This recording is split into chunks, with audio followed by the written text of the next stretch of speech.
লেডিকেনি খেতে কে না ভালোবাসে। আর তাই আজ আমার আলোচনার বিষয়বস্তুটি অত্যন্ত সেন্সিটিভ। লেডিকেনিকে আবিষ্কার করেছিলেন জানেন তো? না আদার দেন ভীমনাগ। আর আমি কদিন আগে চলে গিয়েছিলাম ভীমনাগের দোকানে। And this is not just a food blog. তাহলে শুরু থেকেই শুরু করা যাক। সেই সময় অর্থাৎ ব্রিটিশ আমলে ভীমনাগের মিষ্টির দোকানের ভক্তের কিন্তু অভাব ছিল না। শুধু বাঙালি কেন, ব্রিটিশরাও তার এই মিষ্টি থেকে দূরে থাকতে পারতেন না। সেই সময় লর্ড ক্যানিং ছিলেন গভর্নর জেনারেল ভারতবর্ষের।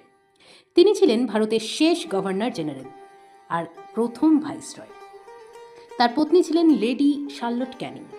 লেডি ক্যানিং কলকাতায় আসার পর তার জন্য ভীমচন্দ্র নাগ এই মিষ্টি তৈরি করেন। অনেকে বলেন তার জন্মদিনে এই মিষ্টি বানিয়ে উপহার পাঠিয়েছিলেন ভীমচন্দ্র নাগ। কথিত আছে তিনি নাকি বলেছিলেন তার জন্মদিনে ভীমচন্দ্র নাগকে এমন কিছু একটা মিষ্টি তৈরি করার জন্য যেই মিষ্টির স্বাদ এর আগে কেউ কোনোদিন কোথাও পায়নি। ব্যাস, আর কিসের অপেক্ষা, ভীমনাগও বানিয়ে ফেললেন তার যুগান্তকারী মিষ্টি। লেডি ক্যানিংয়ের নাম থেকে মিষ্টিটির নাম হলো লেডি ক্যানিং। বাংলার প্রচলিত পান্তুয়ার সাথে খুব সূক্ষ্মই ডিফারেন্স আছে এই লেডি ক্যানিং। সেখানেই তো পান্তুয়া আর ভীমনাগের সৃষ্টি আলাদা। তাই আমি আর কোথাও না গিয়েই ভীমনাগের মিষ্টির দোকানে চলে গিয়েছিলাম কিছুদিন আগে, খুঁজতে যে আদৌ কোনো তফাৎ আছে কি নেই। দোকানে ঢুকেই যেটা প্রথমেই চোখে পড়েছিল সেটা হচ্ছে ভীমনাগের ছবি, এবং শুধু ভীমনাগ নয়, ভীমনাগের পরবর্তী জেনারেশনে যারা যারা ছিলেন, এটা ভীমনাগের ছবি, তাদের সকলেরই ছবি আছে বলে মনে হলো। ছিল আরও প্রচুর রকমের অ্যাওয়ার্ড এবং কিছু পেপার কাটিং। এইভাবে এই যে ঘড়িটির কথা বলেছে, এই ঘড়িটা কিন্তু ব্রিটিশ আমলে ভীমনাগকে একজন বিখ্যাত কুক দিয়ে গিয়েছিলেন। দোকান একদমই সাধারণ মনে হলেও ভেবেছিলাম মিষ্টির দিক থেকে অসাধারণ কিছু দেখতে পাবো। কিন্তু একটা জিনিস যেটা আমাকে প্রথমেই অবাক করে সেটা হচ্ছে ভ্যারাইটি।